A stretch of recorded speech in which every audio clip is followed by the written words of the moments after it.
आज हमने सभी त्योहारों का स्वरूप डीजे और नाच गाने में परिवर्तित किया है, लेकिन क्या आप जानते हैं कि कभी गणेशोत्सव यानी गणेश चतुर्थी हमारी एकता और आजादी का प्रतीक था। इस पर्व की शुरुआत केवल धार्मिक कारणों से नहीं हुई थी, यह समाज को जोड़ने और राष्ट्र को जगाने का माध्यम था। छत्रपति शिवाजी महाराज से लेकर लोकमान्य टिळक तक गणेश चतुर्थी ने भारत के इतिहास में एक बहुत बड़ी भूमिका निभाई थी। आइए जानते हैं कैसे यह पर्व घर घर से निकलकर पूरे समाज को जोड़ने वाला आंदोलन बना था। ऐतिहासिक वृत्तांत बताते हैं कि महाराष्ट्र में छत्रपति शिवाजी महाराज ने संस्कृति और राष्ट्र भावना को मजबूत करने के लिए गणेशोत्सव को प्रोत्साहित किया था। पेशवा काल में भी यह उत्सव बड़े स्तर पर मनाया जाता रहा। भगवान गणपति पेशवाओं के कुलदेवता माने जाते थे, इसलिए पुणे और आसपास के क्षेत्रों में इनका उत्सव विशेष रूप से भव्य होता है।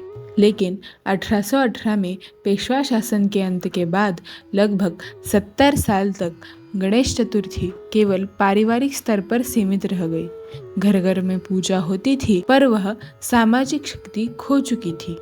1892 का साल एक खास मोड़ लेकर आया। पुणे के लक्ष्मण जावळे, जो बहुरंगारी के नाम से जाने जाते हैं, उन्होंने पहली सार्वजनिक गणेश प्रतिमा स्थापित की। उन्होंने लोगों को इकट्ठा कर यह दिखाया कि गणेश चतुर्थी केवल घर की नहीं, समाज की भी धड़कन हो सकती है। गणेशोत्सव की इस चिंगारी को मशाल में बदलने वाले थे लोकमान्य बाल गंगाधर टिळक। अंग्रेज उस समय सामाजिक और राजनीतिक सभाओं पर कड़ा प्रतिबंध लगाते थे। ऐसे समय में टिळक ने सोचा, क्यों न गणेश चतुर्थी को ही वह मंच बनाया जाए जहां लोग इकट्ठा हो, विचार साझा करें और स्वतंत्रता का बीज बोया जाए। 1893 में अखबार केसरी में टिळक ने इस आंदोलन की शुरुआत की।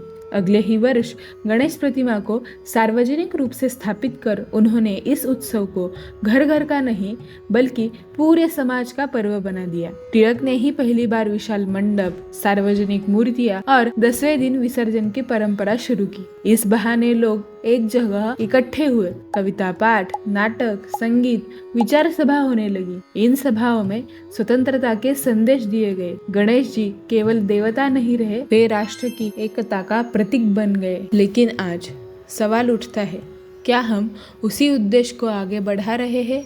जहाँ कभी यह पर्व समाज को जोड़ता था, वही आज कई जगह शोर, डीजे, शराब और नाच गाने तक सीमित हो गया है। 10 दिन केवल मौज मस्ती और समय बिताने में निकल जाते हैं। सोचिए, क्या हम सच में इस त्योहार की पवित्रता को बचा पा रहे हैं? जिस पर्व ने हमें एकजुट किया था, क्या आज हम सब एकजुट हैं? क्या आज भारत भाषा, प्रांत, धर्म, जातिवाद इस सभी प्रकार से एकजुट है? गणेश चतुर्थी का असली संदेश यही था, एकता, संस्कार और मानवता।